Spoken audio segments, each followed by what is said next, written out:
శివాలయంకి అయితే మనం అయితే వెళ్ళిపోదాం. ఆ శ్రీకృష్ణ దేవరాయలే ఎన్ని వెహికల్స్ వచ్చున్నాయో. ఇక్కడ చాలా మంది జనం అయితే వచ్చున్నారు. హాయ్ హలో గైస్ అందరికి. ఈ కార్తీక మాసంలో అయితే నేనైతే ఒక గుడికి అయితే వెళ్ళాను. అదైతే కోటితీర్థం అనే ఊర్లో శివాలయం. అండ్ ఇంకా మనం వీడియోలోకి అయితే వెళ్ళిపోదాం. ఇప్పుడు మనం ఆ గుడి వెళ్ళే రోడ్డు మొత్తం పల్లెటూరే అన్నమాట. అండ్ మీకు ఈ వీడియోలో ఒక ఇంపార్టెంట్ విషయం అయితే చెప్పబోతున్నాను. ఆ విషయం నేను మధ్యలో చెప్పొచ్చు లేదా చివరిలో చెప్పొచ్చు. కాబట్టి ఈ వీడియో పూర్తిగా అయితే చూసేయండి. అండ్ ఇక్కడైతే మొత్తం అయితే పొలం అంతా దున్నేస్తున్నారు. ఎందుకంటే ఇక్కడ కొత్త పంట కోసం అయితే రెడీ అయితే చేస్తున్నారు. అండ్ నేను ఇప్పుడు వెళ్ళబోయే టెంపుల్ అయితే ఒక స్పెషాలిటీ ఉంది. అది ఏంటంటే ఒక్క శివలింగం లోపల 1,000,000 శివలింగాలు చిన్న చిన్నవి ఉంటాయని నా ఇన్వెస్టిగేషన్ లో నేనైతే తెలుసుకున్నాను. అండ్ ఇంకా ఎవరైనా సబ్స్క్రైబ్ చేసుకోకపోతే ఇప్పుడైతే సబ్స్క్రైబ్ అయితే చేసేసుకోండి. అండ్ ఇప్పుడు మనం వెళ్ళిపోతున్నాం అన్నమాట గుడి రోడ్లోకి. అండ్ ఇదే ఇక్కడ మొత్తం కింద లోయలాగా ఉంటుంది కాబట్టి ఇక్కడ ఒక బ్రిడ్జ్ లాగా అయితే కట్టున్నారు. అండ్ ఇప్పుడు మనం ఫైనల్గా టెంపుల్ దగ్గరికి అయితే రీచ్ అయిపోతున్నాం అనమాట. అండ్ మీరు చూస్తున్నట్టయితే మనం ఇక్కడికైతే వచ్చేస్తున్నాం. ఇక్కడ చాలా వెహికల్స్ కూడా వచ్చున్నాయి. అండ్ ఇక్కడైతే ఒక ఏటు కూడా ఉన్నది, అది మీకు చూపిస్తాను. ఇదండి గుడి ఎంట్రన్స్ అయితే ఇదే అనమాట. అండ్ మీకు చెప్పడం మర్చిపోయి అది ఏటు అన్నాను, ఇదైతే ఏరు. అండ్ ఏరు అయితే మీకు అయితే చూపిస్తున్నాను. ఇదండి ఇక్కడ మనం కానీ ఈ ఏటు కానీ దాటుకొని వెళ్తే మనకైతే ఒక పల్లెటూరు వస్తుంది. ఆ పల్లెటూరు పేరు వచ్చేసి దేవరాయపల్లి.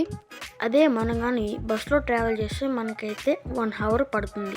అండ్ మీకు ఇంకో విషయం తెలుసా, ఇది ఆ శ్రీకృష్ణ దేవరాయల కాలం లాంటి గుడి. అండ్ ఆయనే స్వయంగా ఈ గుడిని అయితే కట్టించారు. ఇది నేను మా ఇంటి పక్కన ఉన్న పెద్దవాళ్ళ ద్వారా నేనైతే తెలుసుకున్నాను. అండ్ నేను ఇప్పుడు టెంపుల్ లోపల అయితే వీడియో అయితే తీస్తున్నాను. అండ్ ఇక్కడ ఈ గుడి లోపల సుబ్రహ్మణ్య స్వామి అండ్ దీనికి పక్కనే కామాక్షం ఉంటుంది అనమాట. ఈ గుడి లోపల ఇక్కడ చాలా వరకు దీపాలు కూడా వెలిగించున్నారు. ఎంతైనా కోటి దీపాల ఉత్సవం కదా. అండ్ దీనికి ఇంకొంచెం ముందు వెళ్తే ఇందాక మీకు గోపురం చూపించాను కదా, అది ఇదిగోండి అదే ఇది. అండ్ మీకు ఇందాక చెప్పాను కదా ఒక లింగం లోపల 1,000,000 లింగాలు ఉంటాయని, ఆ గుడి అయితే ఇదే. అండ్ దీని పక్కనే ఇంకో గుడి కూడా ఉన్నది. ఆ గుడిలో చండీశ్వరుడు ఉంటాడన్నమాట. అండ్ మీకైతే ఇంకోటైతే చూపిస్తాను. దీని పక్కనే మండపం కూడా ఉంటుంది. అండ్ ఇక్కడ మీకు చెప్పాను కదా ఇక్కడ కోటి దీపోత్సవం జరుగుతుందని, ఎంతమంది దీపాలు పెడుతున్నారు మీరే చూడండి. అండ్ ఇక్కడ 2 గజ స్తంభాలు కూడా ఉన్నాయి.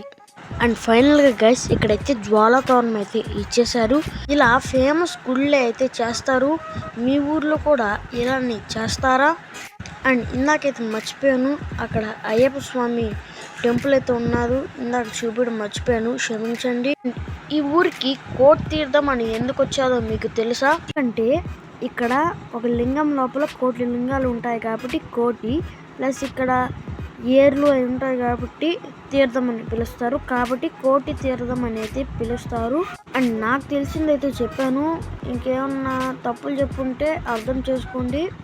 అండ్ ఇందాక నుంచి మీకు ఒక విషయం చెప్తాన్నాను కదా, ఆ విషయం ఏంటంటే నాకైతే మొన్న దివాళీకి ఒక వీడియో అప్లోడ్ చేశాను. అప్పుడు యూట్యూబ్ అయితే నా వీడియోకి స్ట్రైక్ వేసింది అనుకున్నాను.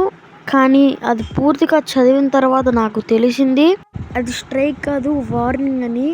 అండ్ ఈ వీడియో అయితే నిన్న రావాల్సింది ఈరోజు అయితే వస్తుంది. ఎందుకంటే కొన్ని కారణాల వల్ల అది నెట్వర్క్ ప్రాబ్లం అవ్వచ్చు, ఇంకేమైనా ప్రాబ్లం అవ్వచ్చు. ఇది నేనైతే ఎడిటింగ్ కూడా చేయాలి కదా. ఇంకా ఎవరైనా సబ్స్క్రైబ్ చేసుకోకపోతే ఇప్పుడే వెళ్ళి సబ్స్క్రైబ్ చేసేసుకోండి గైస్. అండ్ అంతవరకు ఉంటా, బాయ్ గైస్.